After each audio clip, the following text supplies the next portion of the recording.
Hello friends, welcome to my channel and thanks for watching this video. So as we have ended with one more interesting, I would say very important week, and let's see what has happened and what will probably happen going forward.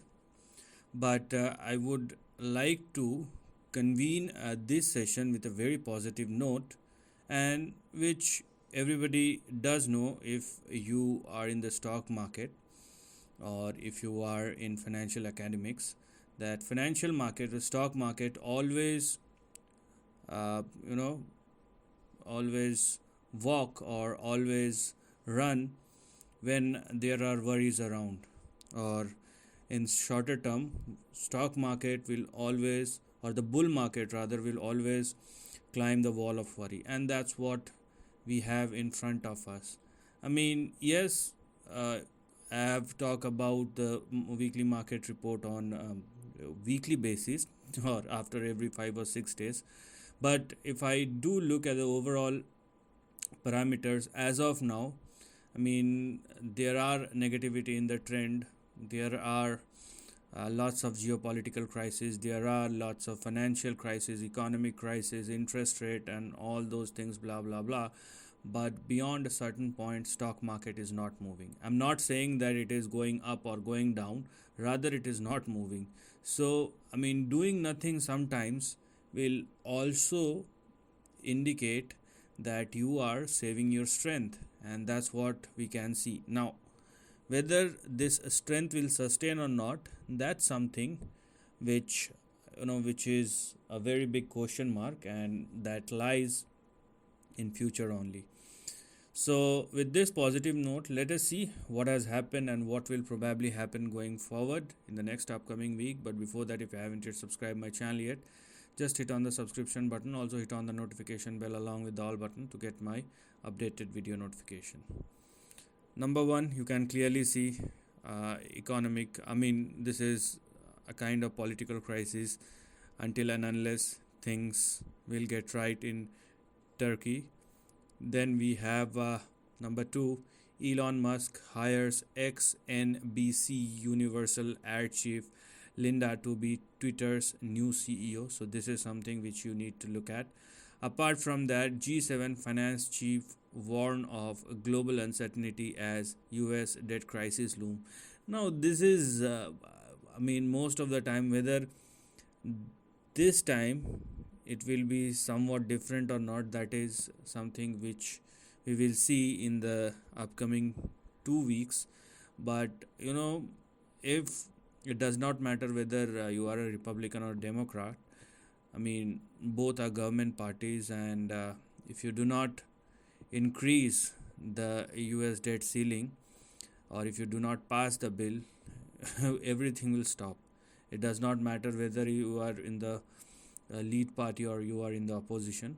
So both Democrat and Republican will suffer, and if Republicans does not pass the bill this time, this will be a mega surprise, not only for the political party but also for the stock market. So as of now, if you are looking at the words, or if you are looking at the analysis by market veterans, they are saying it's like a gimmick, and I mean, sooner or later it will pass on the last day probably.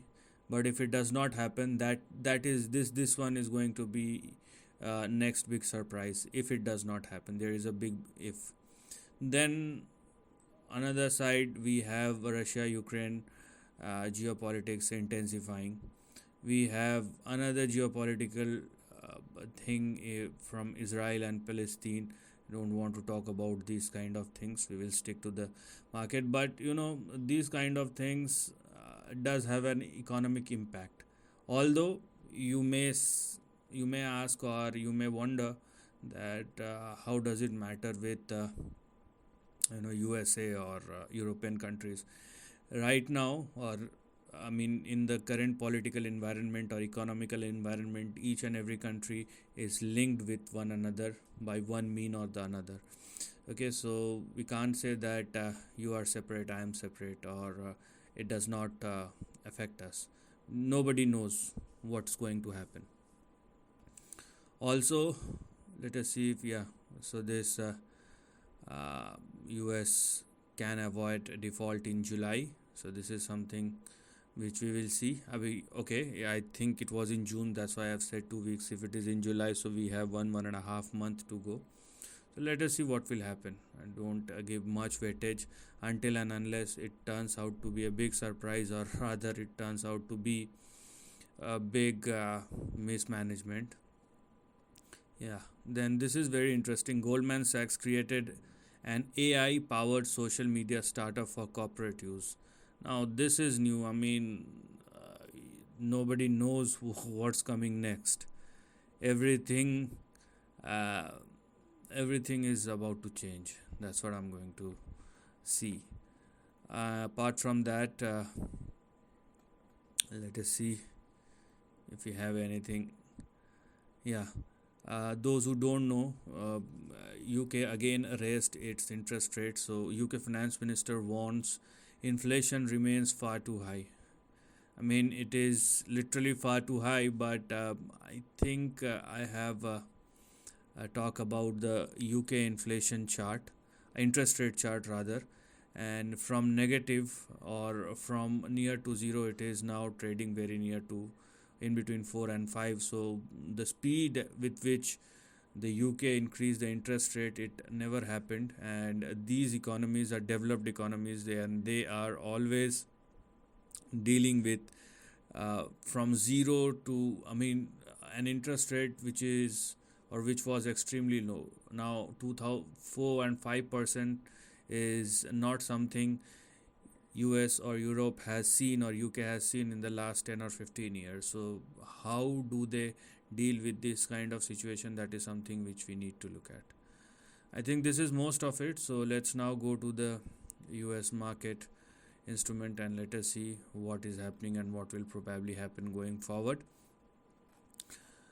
Although Dow Jones down by 8.89 point, it is completely flat. Nasdaq 43 point down, S&P 500 6 point down. Gold comfortably trading about $2,000. Oil at 70, and then we have US 10-year yield is 3.4. VIX are now closed at 17. What I'm very much interested in is the bond yield chart. I will show you the dynamic yield curve as well. And now, just look at it. US 1 month government treasury yield is 5.68%. Now, why should I keep my money for the next 1 year if I simply, get 5.68% at the end of every month if it is the same scenario? So this is not at all a good situation. It simply means that there are uncertainties in the market, and that's why the short term yield, probably because of interest rate or because of this debt ceiling, that's why it is way high than 5.68% is, it's way more than it's been traded in 2007. That time it was 5.5, now it is 5.68, near 5.7. So this is something which we haven't seen long ago. In the last 20 years we haven't seen this kind of thing. So this is going to be something phenomenal, and this is what you can see as far as the yield curve chart. This is a textbook chart, inverted yield curve, and technically it will push.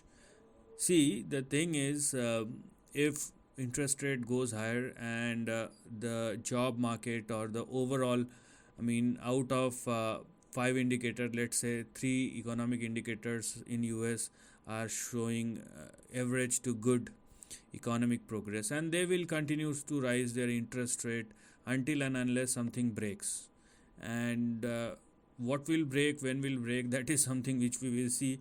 But until and unless something will actually get breaks, nobody is going to stop. That's the general assumption which I have right now in my mind. I'm not going to bother about what they have said and what they have did in the past. Right now what they are saying, they are actually doing that, so I will believe in that philosophy. So this is not at all good technically if you're looking at the data points. And because of this latest developments, you can see the dollar index started rising higher from 102 to 101 to 102.7. So there is a substantial increase which we have seen in the dollar index. So we will also see the impact of it right now.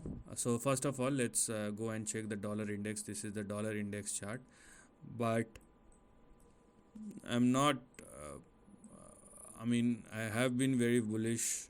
I thought that it's going to move and move quite sharp, but the way it is moving, even though it will move, the upper end of the range is going to be somewhere in between 100 and 405. Now the thing is whether it will sustain or not.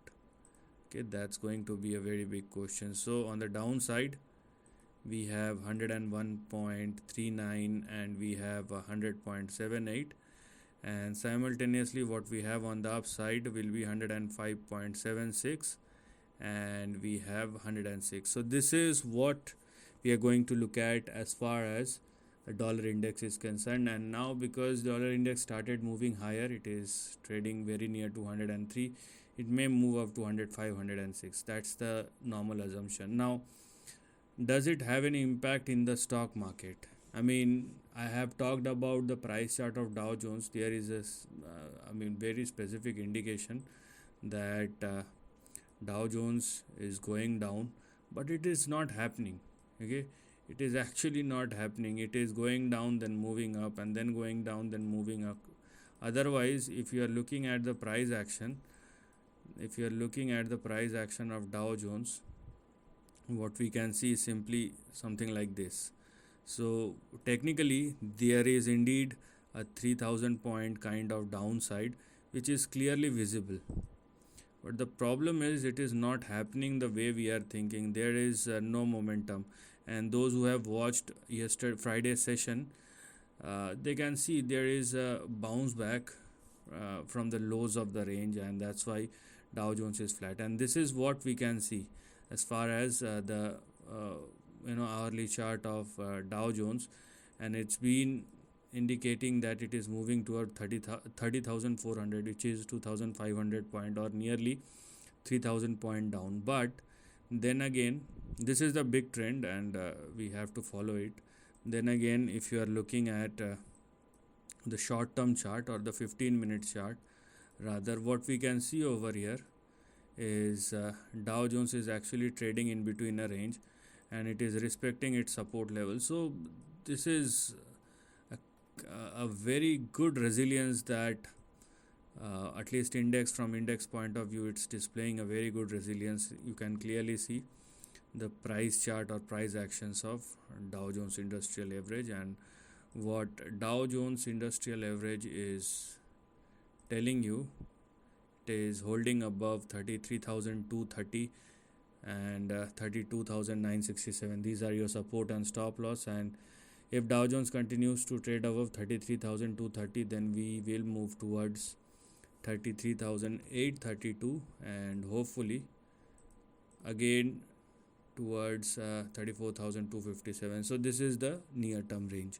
So both things can happen, and that's why we need to look at the close look at the trend. Now, talking about the Nasdaq, although Nasdaq closed in red, but if I do look at the hourly chart, what I can see, this is the hourly chart. I've been looking into it, and it is giving me a completely different view, because you can clearly see a breakout in the hourly chart of Nasdaq. Although there are some negative indications, but you can clearly see, above 12,280, actually, 12,280, it's a breakout. If you require further confirmation, then wait for Nasdaq to surpass and sustain above 12,350. But above 12,270, 280, it is a breakout, and it actually closed above 12,280. So I cannot call it as a downtrend. It is actually on the verge of a breakout, or technically breakout has already happened. The question is whether it will sustain or not. So there are various kind of mixed signals which one can get. Yeah, so this is the price chart of S&P 500, and S&P 500, it's up to you. What do you believe in S&P 500?